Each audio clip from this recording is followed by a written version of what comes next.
The Colorado Buffaloes could make some history in this year's 2025 NFL Draft. Colorado obviously have two players who could potentially go #1 overall this year, first time in school's history. But I'm going to project several other Colorado players who could potentially land in this year's NFL Draft, along with going undrafted. We're going to talk about that in this video. Every other city I go, from Colorado to the Bayou I go.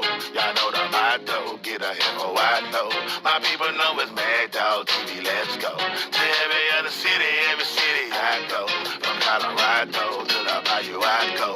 Y'all know the motto, get a info I. In recent years, Colorado has fallen on some hard times regarding the NFL Draft. Colorado was once a factory for NFL talent in the late 1980s and 90s, but the school hasn't seen anyone drafted since 2021. Many argue that retired running back Philip Lindsay and current Atlanta Falcons linebacker Nate Landman proved they were worthy of being drafted, but Bucs fans won't have to worry about this year. Led by quarterback Shedeur Sanders and cornerback / wide receiver Travis Hunter, Colorado should be well represented during the draft weekend incoming 2025 NFL Draft. Having said that, we obviously know about those two stars being drafted. Colorado Buffaloes have several other. All right, we're going to start it off with BJ Green II. According to multiple reports, the NFL Draft projected is undrafted free agent for BJ Green. Someone will get a great pass rusher in the undrafted free agent market. Green can generate a pass rush from the inside and out, does a great job defending the run. In 2024, he had 33 total tackles, 20 solo, 13 assists, 7.5 sacks, 2 forced fumbles, and 1 fumble recovery. He definitely is worthy of it. We're talking about Cam Craig, safety former for Colorado Buffs, was a tackling machine in his final year at Colorado. Although NFL do have him projected to go undrafted, I'm going to say he could potentially go 4th through 7th, late round. He led the team with 89 total tackles, and despite that, he definitely has a lot of work to do to earn a draft position. Listed at 5'10", 185, he must test very well on his pro day at Colorado to show he has the speed to play safety at the next level. Next up, we have his Headache Gang CEO, Shilo Sanders. You don't get that nickname by accident. You must bring headaches if you are Shilo Sanders. Now, Shilo Sanders performed very well at the East-West Shrine Bowl, showcasing his ability to make plays as a tackler and in the passing game. Still, Sanders had some challenging moments during his final college season and during Shrine Bowl practices that created doubts about his ability to play in space. Sanders can still make plays with his bone-crushing hits, which should earn him a spot on somebody's NFL training roster. That's for sure. NFL have him projected to go undrafted. I'm going to say I feel like he could potentially go 4th through 7th, depending on his time at the NFL Pro Day in the 40-yard dash, bench press, cone drills, all those workouts and stuff like that. So right now they have him projected to go undrafted, but I'm going to say 4th through 7th, just my personal opinion. Next up we have is my good buddy Shedeur Sanders, who is definitely an excellent run stopper. NFL have him projected to go undrafted, but because of NFL teams and how they run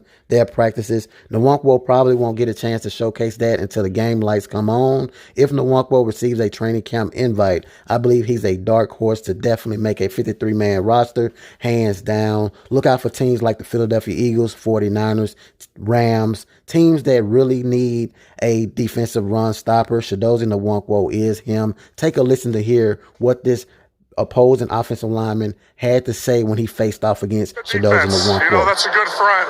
You know, especially their nose, 97, he's a good player. It was a good challenge for me, and he got me a couple times, and I got him a couple times. But, you know, we felt like we handled business really well over the bowl practices and this week, and we were able to see the fruits of that. Next up, we have his wide receiver, Sheppard. Now, NFL have him projected to go 7th round or undrafted free agent. If a team becomes infatuated with wide receiver Sheppard, he could sneak into the later rounds, but I see him as a late round or undrafted free agent. Sheppard is a load to deal with in the red zone and on back shoulder fades, but there are questions about his ability to separate from defenders between the 20s and his consistency in regards to his 2024 season. So it remains to be seen what will take place for Sheppard, but he could potentially be a steal if he can work on the things that I just mentioned according to these NFL reports. Next up we have is J5 Jimmy Horn Jr. Now NFL do have projected him to go day 3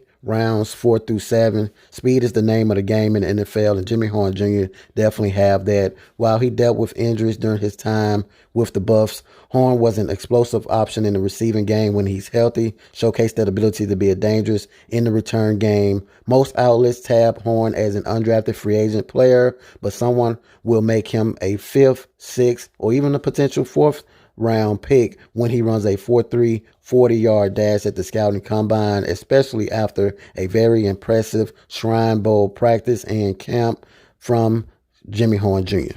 Next up we have is Colorado wide receiver Lajante Wester. NFL draft grades have him going late day 2, rounds 2 through 3, early day 3, rounds 4 through 7.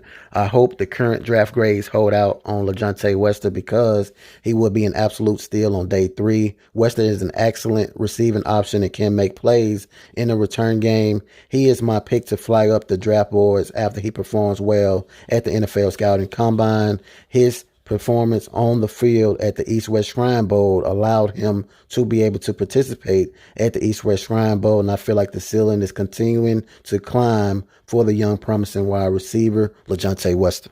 Last but certainly not least is Travis Hunter and Shedeur Sanders. I'm going to put them together because what they have been able to do for the Colorado Buffs is absolutely amazing. These two could potentially go top 5 overall. The consensus formula around the NFL draft pick, Travis Hunter is the best overall prospect. However, I believe that a quarterback-needy team will take Shedeur Sanders. I agree with Joe Klatt take, and I believe in Shedeur Sanders' ability to become an elite NFL quarterback. Sanders is a prime option to be the number 1 overall pick, and I think the Tennessee Titans, if it ain't the New York Giants, if they trade up, will pull the trigger on Sanders as their quarterback of the future. Drop in the comments, let me know how you guys feel. Just wanted to give you guys the grades for all the former Colorado players that have potential NFL landing spots for the 2025 season. If you disagree or agree, drop it in the comments and let me know. And if you guys like the video, definitely like, subscribe to the channel.